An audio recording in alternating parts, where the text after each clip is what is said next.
ਪੰਜਾਬੀ ਕਹਾਣੀ ਇੱਕ ਤਾਰਾ ਜਿਹਾ। ਮਲਕ ਰੱਬ ਨਵਾਜ਼ ਰਿਟਾਇਰ ਥਾਣੇਦਾਰ ਆਪਣੇ ਕਮਰੇ 'ਚ ਮਾੜਾ ਏਸੀ ਤੇ ਨਾਲ ਪੱਖਾ ਛੱਡ ਕੇ ਸੁੱਤਾ ਹੋਇਆ ਸੀ। ਸੌਣ ਲੱਗਿਆ ਉਹ ਹਮੇਸ਼ ਭਾਵੇਂ ਹੁਨਾਲ ਹੋਣ ਤੇ ਭਾਵੇਂ ਸਿਆਲ ਗਲੋਂ ਕਮੀਜ਼ ਲਾਹ ਕੇ ਧੋਤੀ ਬੰਨ੍ਹ ਕੇ ਸੌਂਦਾ ਸੀ। ਉਹ ਆਖਦਾ ਸੀ ਜੇ ਉਹ ਸੌਣ ਲੱਗਿਆ ਇਹ ਵਰਦੀ ਨਾ ਪਾਵੇ ਉਹਨੂੰ ਨੀਂਦਰ ਹੀ ਨਹੀਂ ਸੀ ਆਉਂਦੀ। ਸੋ ਉਹ ਆਪਣੀ ਸੌਣ ਵੇਲੇ ਦੀ ਵਰਦੀ ਪਾ ਕੇ ਗੂੜੀ ਨੀਂਦਰ ਸੁੱਤਾ ਪਿਆ ਸੀ। ਉੱਚੀ ਉੱਚੀ ਕੁਰਾੜੇ ਮਾਰਨ ਨਾਲ ਉਹਦਾ ਭੜੋਲੇ ਵਰਗਾ ਢਿੱਡ ਜਦੋਂ ਉਤਾਂ ਫੁੱਲਣ ਲੱਗਦਾ ਫੁੱਲਦਾ ਹੀ ਜਾਂਦਾ। ਉਸ ਵੇਲੇ ਇਹੋ ਹੀ ਜਾਪਦਾ ਕਿ ਹੁਣੇ ਮਲਕ ਰੱਬ ਨਵਾਜ਼ ਰਿਟਾਇਰ ਥਾਣੇਦਾਰ ਪਾਟਾ ਕੂ ਪਾਟਾ ਤੇ ਨਾਲੇ ਕਮਰੇ ਦੀਆਂ ਕੰਨਾਂ ਤੇ ਛੱਤ ਵੀ ਗਈ। ਫਿਰ ਇੱਕੋ ਵਾਰੀ ਉਹਦਾ ਢਿੱਡ ਪਾਟਣ ਦੀ ਥਾਂ ਹੇਠਾਂ ਨੂੰ ਆਉਣ ਲੱਗ ਪੈਂਦਾ। ਉਦੋਂ ਮਲਕ ਰੱਬ ਨਵਾਜ਼ ਦੀਆਂ ਨਾਸਾਂ ਵਿੱਚ ਸੀਟੀਆਂ ਵੱਜਣ ਲੱਗ ਪੈਂਦੀਆਂ। ਬਾਹਰ ਅੱਧ ਜੇਠ ਦਾ ਤਵਾੜ ਲੱਗਾ ਹੋਇਆ ਸੀ। ਗਰਮੀ ਆਪਣੇ ਸ਼ਿਖਰਾਂ ਨੂੰ ਪੁੱਜੀ ਖਲੋਤੀ ਸੀ। ਇਸ ਦੋਜ਼ਖ ਵਿੱਚ ਚੁੱਪ ਵੀ ਅੰਗਿਆਰ ਵਾਂਗੂ ਭਖਦੀ ਹੋਈ ਲੱਗਦੀ ਸੀ। ਗਲੀਆਂ ਅਸਲੋਂ ਸੁੰਝ ਮਸਾਨ ਸਨ ਤੇ ਕਿਧਰੋਂ ਕਿਸੇ ਚਿੜੀ ਦੇ ਚੁਰਕਣ ਦੀ ਆਵਾਜ਼ ਵੀ ਨਹੀਂ ਸੀ ਕੰਨੀ ਪੈਂਦੀ। ਮਲਕ ਦੀ ਘਰਵਾਲੀ ਮਤਾਬ ਵੀ ਜਦੋਂ ਕਮਰੇ ਦਾ ਬੂਹਾ ਖੋਲ੍ਹਿਆ ਉਹ ਮੁੜ ਕੇ ਨਾਲ ਨਾਤੀ ਪਈ ਸੀ। ਉਹਨੂੰ ਆਪਣੇ ਪਿੰਡੇ ਉੱਤੇ ਪਾਏ ਬਰੀਕ ਲਾਉਣ ਦੇ ਕੱਪੜੇ ਵੀ ਅੱਗ ਲਾਉਂਦੇ ਜਾਪਦੇ ਸਨ। ਇਸ ਕਰਕੇ ਉਹ ਕਮਰੇ 'ਚ ਵੜਦਿਆਂ ਪਹਿਲਾਂ ਫਰਿੱਜ ਵੱਲ ਗਈ। ਠੰਡੀ ਬੋਤਲ ਵਿੱਚੋਂ ਪਾਣੀ ਦਾ ਗਲਾਸ ਭਰ ਕੇ ਉਸ ਬੁੱਲਾਂ ਨਾਲ ਲਾਇਆ। ਪਾਣੀ ਉਹਨੂੰ ਕੋਸਾ ਹੀ ਜਾਪਿਆ, ਪਰ ਉਸ ਬਰਫ਼ ਦੀ ਡਲੀ ਘੱਤੇ ਬਿਨਾਂ ਹੀ ਪੀ ਲਿਆ। ਚਨਾਹ ਜਿੱਡੇ ਕੌਚ ਉੱਤੇ ਮਲਕ ਦੇ ਨਾਲ ਵਾਹਵਾੜੀ ਥਾਂ ਸੀ ਜਿੱਥੋਂ ਕੁਝ ਚਿਰ ਪਹਿਲਾਂ ਉਹ ਉੱਠ ਕੇ ਬਾਹਰ ਗਈ ਸੀ, ਪਰ ਹੁਣ ਉਹ ਆਪਣੀ ਥਾਵੇਂ ਲੰਮਿਆਂ ਪੈਣ ਦੀ ਥਾਂ ਮਲਕ ਨੂੰ ਜਗਾਉਣ ਲੱਗ ਪਈ। ਮੈਂ ਆਖਿਆ ਉਤਾਂ ਤੇ ਉੱਠੋ ਜ਼ਰਾ। ਉਸ ਮਲਕ ਦਾ ਮੋਢਾ ਹਿਲਾਉਂਦਿਆਂ ਕੰਨ ਸੂਹ ਕੀਤੀ, ਪਰ ਮਲਕ ਦੀ ਨੀਂਦਰ ਏਡੀ ਕੱਚੀ ਨਹੀਂ ਸੀ ਕਿ ਉਹ ਝੱਟ ਉੱਠ ਖਲੋਂਦਾ ਆਪਣੀ ਥਾਂ।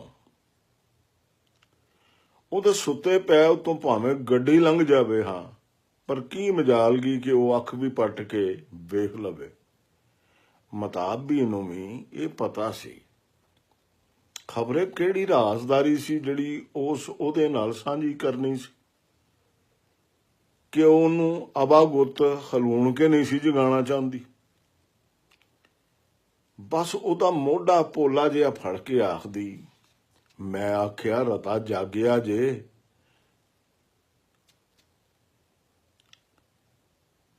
ਮੈਂ ਆਖਿਆ ਰਤਾ ਜਾਗਿਆ ਜੇ ਤੇ ਸਹੀ।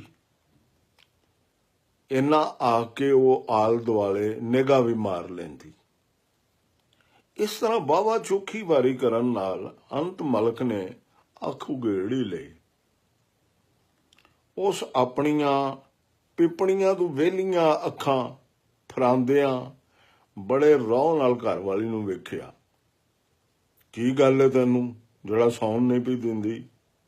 ਮਤਾਬ ਵੀ ਉਹਦੇ ਇੰਨੇ ਚਿਰ ਮਗਰੋਂ ਜਾਗਣ ਤੇ ਫਿਰ ਇਹ ਪੁੱਛਣ ਤੋਂ ਚਿੜ ਗਈ।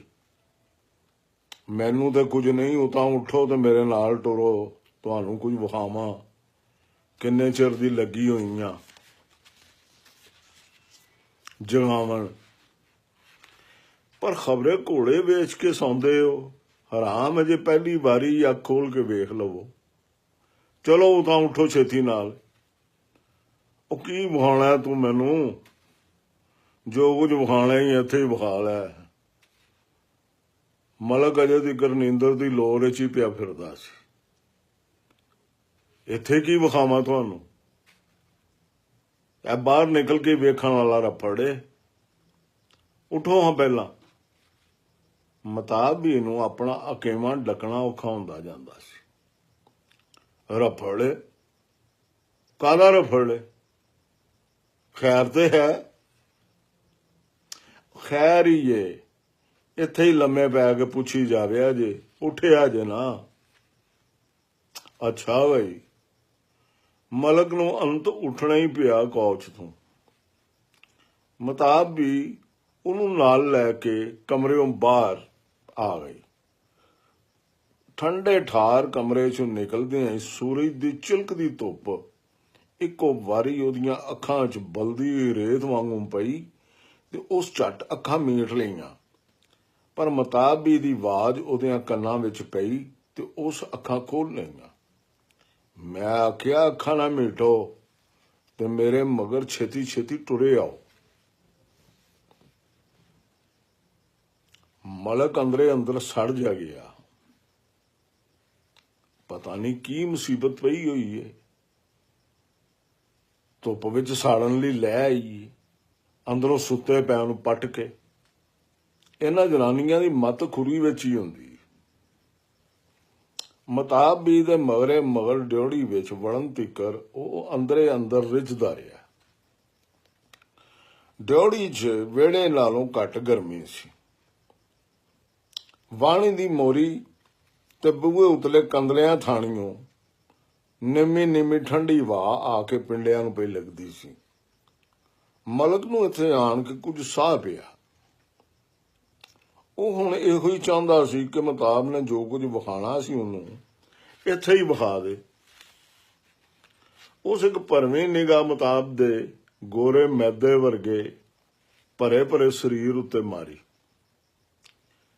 ਜਿਹੜਾ ਇੰਨੀ ਉਮਰ ਹੁੰਦਿਆਂ ਹੋਇਆਂ ਵੀ ਅਜੇ ਵੀ ਬੜਾ ਰਸ ਭਰਿਆ ਜਾਪਦਾ ਸੀ। ਮਤਾਬ ਵੀ ਨੇ ਖਬਰੇ ਕੀ ਧਾਰਿਆ ਹੋਇਆ ਸੀ।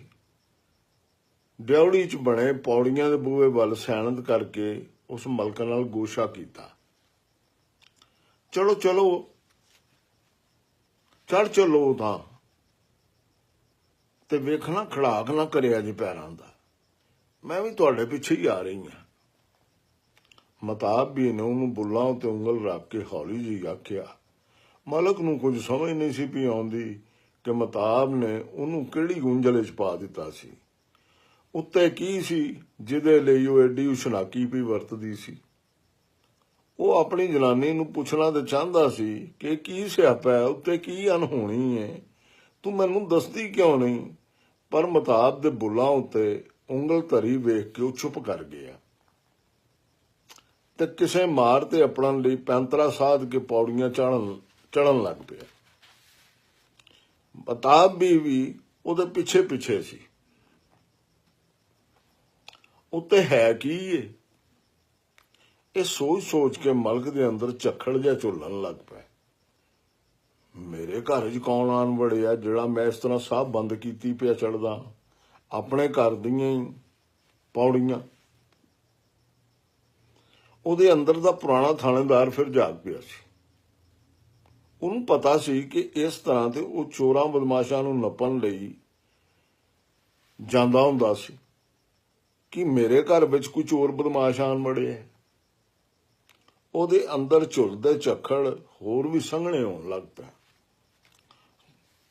ਝੁੱਲਦੇ ਵੀ ਕਿਉਂ ਨਾ, ਮਲਕ ਰੱਬ ਨਵਾਜ਼ ਕੋਈ ਐਵੇਂ ਜਿਹਾ ਥਾਣੇਦਾਰ ਤੇ ਹੈ ਨਹੀਂ ਸੀ ਆਪਣੇ ਵੇਲੇ 'ਚ। ਉਹਦੀ ਥਾਣੇਦਾਰੀ ਦੀਆਂ ਕਹਾਣੀਆਂ ਤੇ ਅਜੇ ਵੀ ਇਲਾਕਿਆਂ 'ਚ ਲੋਕ ਕਰਦੇ ਨਹੀਂ ਸਨ ਥੱਕਦੇ, ਭਾਵੇਂ ਕੋਈ ਲੁੱਚਾ ਹੋਵੇ ਤੇ ਭਾਵੇਂ ਭਲਾ ਮਾਨਸ।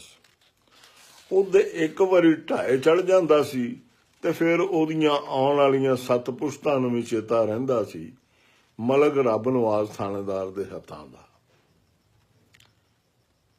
ਫਸੇ ਹੋਏ ਬੰਦੇ ਨੂੰ ਛੱਡਦਾ ਉਦੋਂ ਹੀ ਹੁੰਦਾ ਸੀ ਜਦੋਂ ਉਹਨੂੰ ਪੱਕ ਹੋ ਜਾਂਦਾ ਕਿ ਅਗਲੇ ਦੇ ਘਰ ਹੁਣ ਕੌੜਾ ਤੇਲ ਲੈਣ ਜੋਗੀ ਵੀ ਦਵਾਨੀ ਨਹੀਂ ਰਹੀ।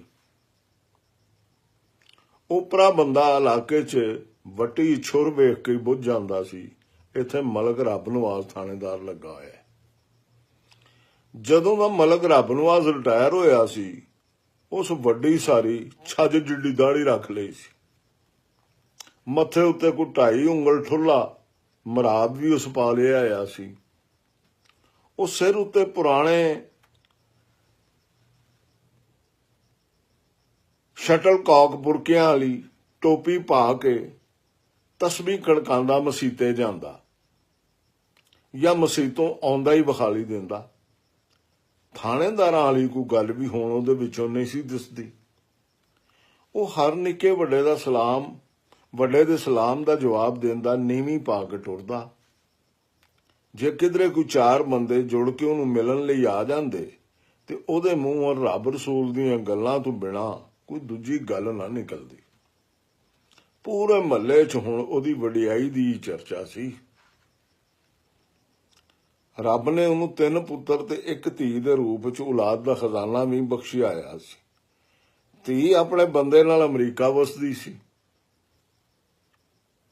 ਵੱਡੇ 2 ਪੁੱਤਰ ਵਲਾਇਤ 'ਚ ਆਪਣੇ ਟੱਬਰਾਂ ਨਾਲ ਚੰਗੇ ਸੌਖੇ ਸਨ।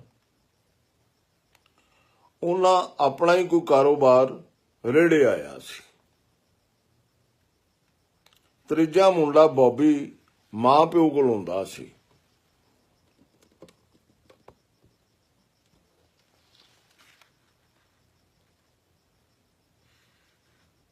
ਬੌਬੀ ਜੋ 10ਵੀਂ ਦਾ ਇਮਤਿਹਾਨ ਦੇ ਕੇ ਵਿਹਲਾ ਹੋ ਗਿਆ ਸੀ, ਇਸ ਕਰਕੇ ਸਾਰਾ ਦਿਨ ਮੋਟਰਸਾਈਕਲ ਉੱਤੇ ਉਰਾਂ ਪਰਾਂ ਹੀ ਪਾਉਂਦਾ ਰਹਿੰਦਾ ਸੀ। ਮਲਕ ਦੇ ਵੱਡਿਆਂ ਮੁੰਡਿਆਂ ਨੇ ਕਈ ਵਾਰੀ ਉਹਨੂੰ ਲਿਖਿਆ ਸੀ ਕਿ ਬੌਬੀ ਨੂੰ ਉਹਨਾਂ ਕੋਲ ਘੱਲ ਦਿੱਤਾ ਜਾਵੇ, ਪਰ ਮਲਕ ਉਹਦੇ ਖੁੱਲੇ ਹੱਡ ਪੈਰ ਵੇਖ ਕੇ ਨਹੀਂ ਸੀ ਮੰਨਦਾ। ਮਤਾਬ ਵੀ ਜਦੋਂ ਕਦੀ ਆਵਾਜ਼ਾਰ ਹੋ ਕੇ ਬੌਬੀ ਨੂੰ ਬਾਹਰ ਘੱਲਣ ਦੀ ਗੱਲ ਕਰਦੀ ਤਾਂ ਮਲਕ ਅੱਗੋਂ ਝੱਟ ਇਹੋ ਹੀ ਆਖਦਾ, ਇਹਨੂੰ ਘੱਲਦਿਆਂ ਸੁ ਬਾਹਰ ਹੁਣ, ਮੈਂ ਤੈਨੂੰ ਕਪਤਾਨ ਭਰਤੀ ਕਰਾਣਾ। ਕਪਤਾਨ ਇੱਕੋ ਹੀ ਤਾਂ ਮੁੰਡਾ ਹੈ ਜਿਹੜਾ ਮੇਰੇ ਤੇ ਗਿਆ। ਅੱਛਾ, ਤੇ ਦੂਜੇ ਕਿਤੇ ਤੇ ਗਏ ਨੇ? ਮਤਾਬ ਸੁੱਕੇ ਬਾਲਣ ਵਾਂਗੂ ਬਲ ਕੇ ਪੁੱਛਦੀ। ਤੇਰੇ ਪਿਛਲਿਆਂ ਦੇ ਗਏ ਨੇ ਕਿ ਹੋਰ ਕਿੰਨਾ ਤੇ ਜਾਣਾ ਸਾਣੇ? ਮਲਕ ਅਡੋਲ ਹੀ ਗੱਲ ਕਰ ਦਿੰਦਾ, ਨਾ ਮੇਰੇ ਪਿਛਲੇ ਕੋ ਮਾੜੇ ਸੁੱਕੇ ਸਨ, ਨਾਲੇ ਮੇਰੇ ਜਿਉਣ ਜੋਗੇ ਪੁੱਤਰ ਵੀ ਚੰਗੇ ਭਲੇ ਨੇ। ਇਹ ਬੌਬੀ ਤੇ ਉਂਝ ਵੈਸ਼ੀਆਂ ਵਾਂਗੂ ਹੈ। ਮਤਾਬੀ ਨੂੰ ਹਾਸਾ ਆ ਜਾਂਦਾ ਤੇ ਦੋਵਾਂ ਜੀਆਂ ਦਾ ਝਗੜਾ ਇਸ ਹਾਸੇ ਨਾਲ ਹੀ ਮੁੱਕ ਜਾਂਦਾ। ਏਡੀ ਸੁੱਖੀ ਯਾਤੀ 'ਚ ਕੌਣ ਹੈ ਜਿਹੜਾ ਤਰੇੜ ਪਾਵਣ ਆ ਗਿਆ? ਇਹ ਜਾਣਨ ਲਈ ਮਲਕ ਪੈਰਾਂ ਦੀ ਬਿੜਕ ਕੀਤੇ ਬਿਨਾਂ ਸਾਰੀਆਂ ਪੌੜੀਆਂ ਚੜ੍ਹ ਗਿਆ ਤੇ ਉਸ ਪਿਛਾ ਪਰਤ ਕੇ ਮਤਾਬੀ ਵੱਲ ਵੇਖਿਆ। ਮਤਾਬੀ ਨੇ ਉਹਨੂੰ ਚੁੱਪ ਕਰਕੇ ਚੁਬਾਰੇ ਦੇ ਬੂਹੇ 'ਚੋਂ ਜਾ ਕੇ ਵੇਖਣ ਲਈ ਆਖਿਆ। ਮਲਕ ਉਸੇ ਤਰ੍ਹਾਂ ਬਿੱਲੀ ਵਾਂਗੂ ਛਹਿ ਲਾ ਕੇ ਚੁਬਾਰੇ ਦੇ ਬੂਹੇ ਕੋਲ ਚਲਾ ਗਿਆ ਤੇ ਝੀਤ ਵਿੱਚੋਂ ਵੇਖਣ ਲੱਗ ਪਿਆ। ਪਹਿਲਾਂ ਤੇ ਉਹਨੂੰ ਜਿਵੇਂ ਕੁਝ ਵੀ ਵਿਖਾਲੀ ਨਾ ਦਿੱਤਾ ਤੇ ਫਿਰ ਇੱਕੋ ਵਾਰੀ ਜਿਵੇਂ ਉਹਦੇ ਸਿਰ ਉੱਤੇ ਭਖਦਾ ਹੋਇਆ ਅਸਮਾਨ ਆਣ ਡਿੱਗਿਆ ਤੇ ਉਹਦਾ ਪੂਰਾ ਸਰੀਰ ਲੂਹਿਆ ਗਿਆ। ਉਸ ਬੂਹਾ ਭੰਨਣ ਲਈ ਇੱਕੋ ਵਾਰੀ ਦੋਵੇਂ ਹੱਥ ਉਤਾਂ ਚੁੱਕ ਲੈ, ਪਰ ਮਤਾਬੀ ਨੇ ਪਿੱਛੋਂ ਉਹਦੇ ਹੱਥ ਫੜ ਲਿਆ ਤੇ ਉਹਨੂੰ ਪਿਛਾਂ ਨੂੰ ਖਿੱਚ ਕੇ ਲੈ ਗਈ। ਜੇ ਉਹ ਉੱਚੀ ਬੋਲਣ ਲੱਗਾ ਤਾਂ ਮਤਾਬ ਨੇ ਉਹਦੇ ਮੂੰਹ ਉੱਤੇ ਹੱਥ ਧਰ ਦਿੱਤਾ।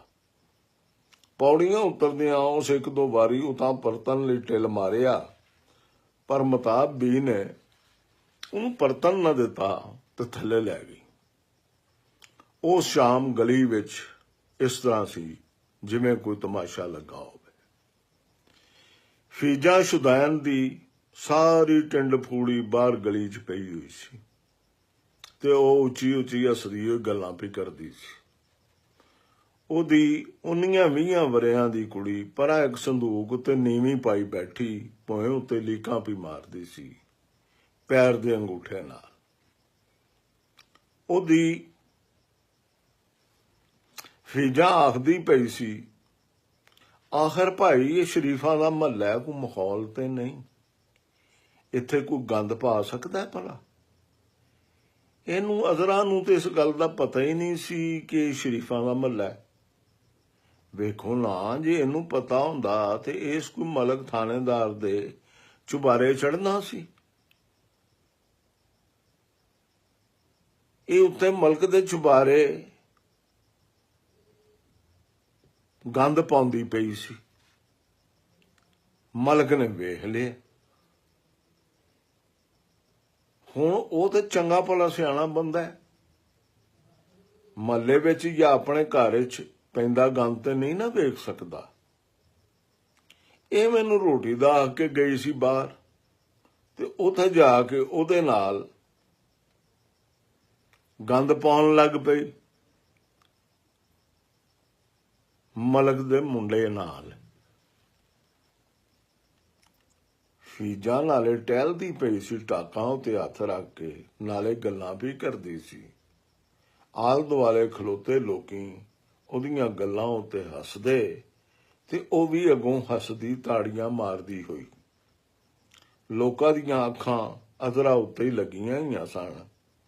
ਕੁਝ ਚਿਰ ਚੁੱਪ ਕਰਕੇ ਟਹਿਲਣ ਮਗਰੋਂ ਫੀਜਾ ਫਿਰ ਬੋਲੀ, ਇਹ ਤੇ ਕੋਈ ਗੱਲ ਨਾ ਹੋਈ ਕਿ ਘਰੋਂ ਰੋਟੀ ਲੈਣ ਜਾਓ ਤੇ ਰਾਹ 'ਚ ਤੁਸੀਂ ਗੰਦ ਪਾਉਣ ਲੱਗ ਪਾਓ। ਫੀਜਾ ਨੇ ਹੱਥ ਨਾਲ ਬੜਾ ਹੀ ਭੈੜਾ ਇਸ਼ਾਰਾ ਕੀਤਾ। ਨੀਵੀਂ ਪਾਈ ਬੈਠੀ ਆਪਣੀ ਧੀ ਵੱਲ ਮੂੰਹ ਕਰਕੇ ਲੋਕ ਟਾਟਾ ਕਰਕੇ ਹੱਸਣ ਲੱਗ ਪਏ। ਅਜ਼ਰਾ ਨੇ ਭੋਇਓਂ ਤੋਂ ਨਜ਼ਰਾਂ ਹਟਾ ਕੇ ਪਹਿਲੀ ਵਾਰੀ ਆਪਣੀ ਸ਼ੁਦੈਣ ਮਾਂ ਵੱਲ ਵੇਖਿਆ। ਉਹਦੀਆਂ ਸੌਣ ਭਾਦਰੋਂ ਦੀ ਕਾਲੀ ਰਾਤ ਵਰਗੀਆਂ ਅੱਖਾਂ ਵਿੱਚ ਇੱਕੋ ਇੱਕ ਤਾਰਾ ਡਲ ਗਿਆ ਤੇ ਉਹਦੇ ਮੁੜ ਕੇ ਨੀਵੀਂ ਪਾਣ ਪਾਰੋਂ ਹੇਠਾਂ ਮਿੱਟੀ 'ਚ ਗੁਆਚ ਗਏ।